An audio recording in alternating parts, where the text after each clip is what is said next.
네, 2023년 2월 3일 이정훈입니다. 내일 2월 4일입니다. 이 방송이 4일날 나갈 것 같은데, 민주당이 이재명 대표를 지키기 위한 방탄용으로 장애 시위, 장애 집회를 가집니다. 이에 대해서 조정훈 의원, 저랑 이름이 같네요. 성은 다르고. 기본소득법을 발의했던 그 조정훈 의원도 반대 의사를 표시했습니다. 그는 민주당 의원은 아니고 시대전환 소속 의원입니다. 그 조정훈 의원이 자기 페이스북에다가 이재명 대표가 또 김건희 특검 정국을 만들고 있다. 그리고 나 때문에 특검을 추진할 수 없다고 압박을 가하고 있다. 그래서 내 입장을 밝힌다 라고 하면서 이렇게 얘기했습니다. 나는 작년 가을 김건희 특검법에 반대했다. 그때 수많은 항의 전화와 문자 폭탄 때문에 업무가 마비됐다. 극렬 지지자의 도를 넘은 행태 때문에 개딸들과의 만남도 제한했었다.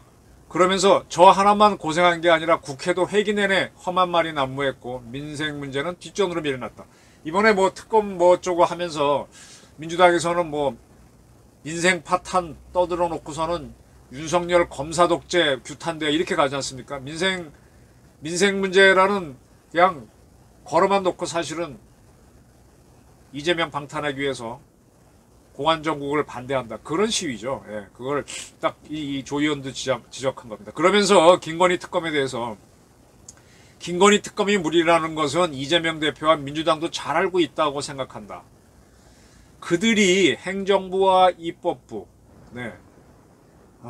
작년 이맘때는 문재인 정권이었고 의회도 압도적으로 민주당이 더 많았으니까 자신들이 행정부와 입법부를 차지했던 시절에도 1년 넘게 진행한 수사에서조차 기소 못했던 건데 이걸 이제 와서 특검하자고?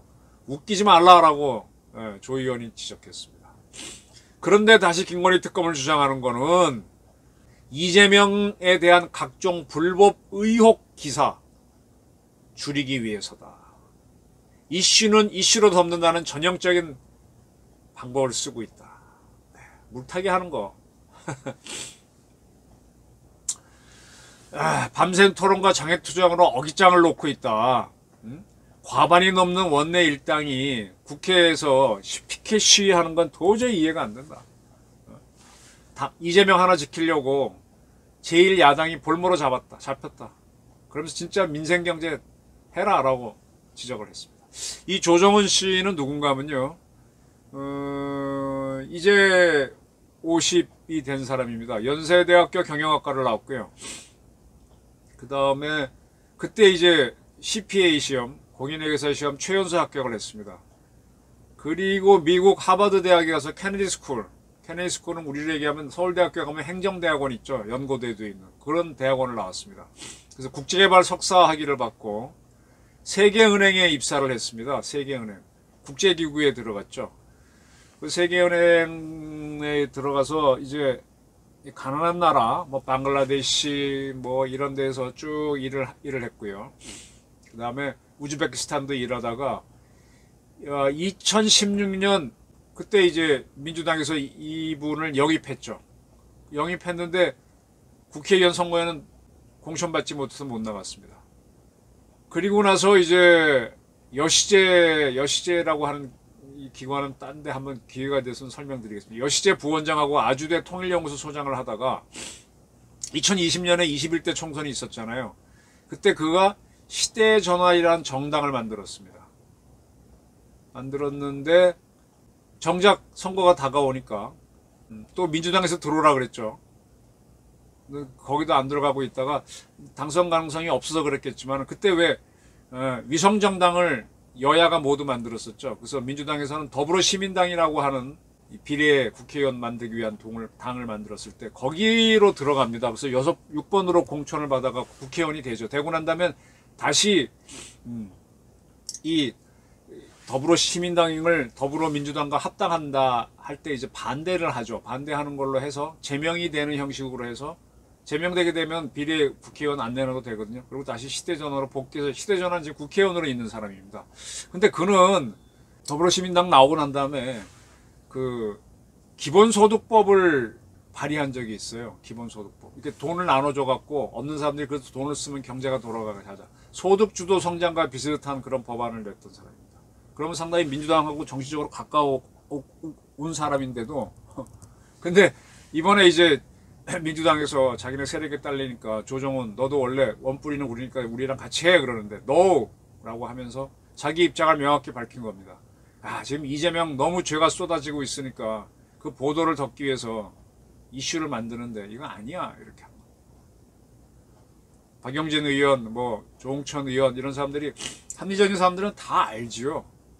이재명과 한 묶음으로 된 사람들이 저렇게 반대하는 거 아닌가 싶기도 하고. 근데 가장 궁금한 거는 저는 송영길 전 대표예요. 지금 뭐 파리 그랑제골 가서 조용히 겨울에 파리 가면 뭐하지? 해는 짧고 파리가 서울보다 위도가 높아서 겨울에는 해가 좀 짧습니다. 그리고 의외로 차가워요. 서울만큼 춥지는 않은데 차갑습니다. 뭐하지? 저도 겨울에 몇 번 가서 어디 뭐 거기 한림인가 하는 한국 식당 가서 한국 밥 먹고 그렇게 지내나? 룰랄랄 할 것 같아요. 이재명 씨는 괜히 개양을 이어받아 국회의원 됐다가 아주 차라리 본인이 그냥 파리에 갔으면 대장동 문제도 쌍방울 문제도 넘어갈 수 있었을지도 모릅니다. 그렇습니다. 기본소득법 발의한 조정훈도 반대한다. 문재인 정권 때도 못한 김건희 수사를 다시 하자고 특검을 주장해. 웃기지 마라 이재명. 민주당 장외집회 어떤 평가를 받을지 궁금합니다. 하나 제가 빠뜨렸습니다. 며칠 전에 보도를 보게 되면 지금 이 방송하는 것이 2월 3일인데 오늘쯤 우리 군에서 현무5 9톤짜리 탄두를 가진 미사일을 시험 발사하겠다 그랬는데 지금 시각이 오후 5시 반인데 아직까지 쐈다는 보도가 없습니다. 우리 정부도 국방부도 다 머리가 돌아가는 조직이니까 아마 내일 민주당이 장애 집회하는 날 현무5 쏠지 몰라요. 현무5가 쐈다는 소식이 일면 톱이 될까요? 민주당이 장애 집회했다는 게 일면 톱이 될까요? 그리고 이재명에 대해서는 계속 혐의가 자꾸 나오고 있고 여러 가지로 봐서도 민주당은 이 장애 집회는 성공이 어렵습니다. 감사합니다.